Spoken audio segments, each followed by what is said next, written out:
நம்ம ஆல்ரெடி பார்த்தீங்கன்னா முட்டையும் எலுமிச்சம்பழ சாறையும் ஒரு ட்ரம்மில் போட்டு ஒரு 15 நாள் ஊற வைக்கிற மாதிரி நம்ம ஒரு வீடியோ போட்டிருப்போம். 15 நாள் நம்ம ஏன் ஊற வைக்கிறோம்னு கேட்டிங்கன்னா, அந்த முட்டையோடைய ஓடு பார்த்தீங்கன்னா எலுமிச்சம்பழ சாறில் நல்லா கரையிறதுக்காக நம்ம போட்டு வச்சுருப்போம். இப்போ பார்த்தீங்கன்னா 15 நாள் முடிஞ்சிருச்சு. அந்த முட்டையோடைய ஓடு பார்த்தீங்கன்னா ஃபுல்லாக கரைஞ்சிருச்சு. அதுக்கடுத்து நம்ம என்ன பண்ண போகிறோம்னு கேட்டிங்கன்னா, அடுத்து 15 நாளைக்கு நம்ம நாட்டு சர்க்கரையை அதில் போட்டு காலையிலும் மழையிலும் கலக்கி விட போகிறோம்.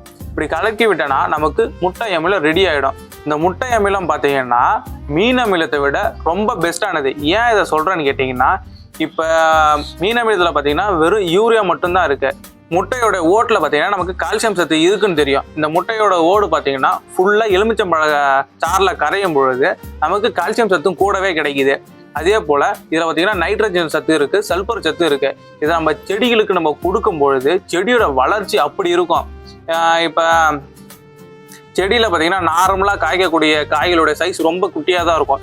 இதை அடிக்கும் பொழுது காய்களுடைய சைஸும் ரொம்ப பெருசாகும். கலர் வந்து பார்த்தீங்கன்னா ரொம்ப ஃப்ரெஷ்ஷான கலர் நமக்கு கொடுக்கும். பூச்செடி தோட்டம் போட்டிருக்கோம், இதை நம்ம கொடுக்கும் பொழுது பார்த்தீங்கன்னா பூவில் செடியில் பார்த்தீங்கன்னா அவ்வளோ மொட்டுக்கள் வரும். அந்த மொட்டுக்கள் நல்லா மலரும் போது அதில் பார்த்தீங்கன்னா அவ்வளோ நறுமணமாக இருக்கும். இந்த முட்டை அமிலத்தை 1 லிட்டர் தண்ணிக்கு 2லேருந்து 3 ml கொடுத்தாலே போதும். அவ்வளோ சூப்பராக வந்து செடி நல்லா துளிர் விடும். இது மீன் அமிலத்தை விட முட்டை அமிலம் வந்து ரொம்ப பெஸ்ட்டாகவே இருக்கும். நம்ம தமிழ்நாடு ஃபுல்லாக வந்து டெலிவரி பண்ணிகிட்டு இருக்கோம். வேணுன்றவங்க கான்டாக்ட் பண்ணி நீங்கள் வாங்கிக்கலாம்.